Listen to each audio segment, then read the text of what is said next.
এবারে এই যে আমরা এসে গেছি বিয়ে বাড়িতে। তো বন্ধুরা চলো দেখতে থাকো কি করি আমরা। এই যে গিফটটা এখন নিয়ে যাচ্ছি, ছেলেকে নিয়ে যাচ্ছি। ওর বাবা এখন গাড়িটাকে সাইড করবে। এই যে এসে গেছি, চলো নতুন বউয়ের কাছে গিফটটা দিয়ে দেবো। এই যে বউ দেখা হয়ে গেছে, গিফট দেওয়া হয়ে গেছে। এবারে উপরে যাবো, বাসর ঘরটা কেমন সাজিয়েছে দেখতে যাবো। তো চলো এই যে দেখো,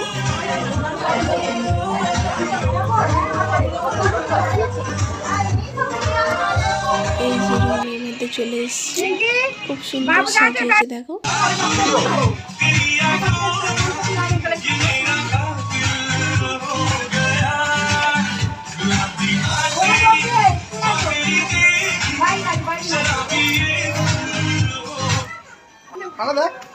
এই যে আমার ছেলে, এই যে ঘুরে নিলাম এখানে। চলো একটা যাই।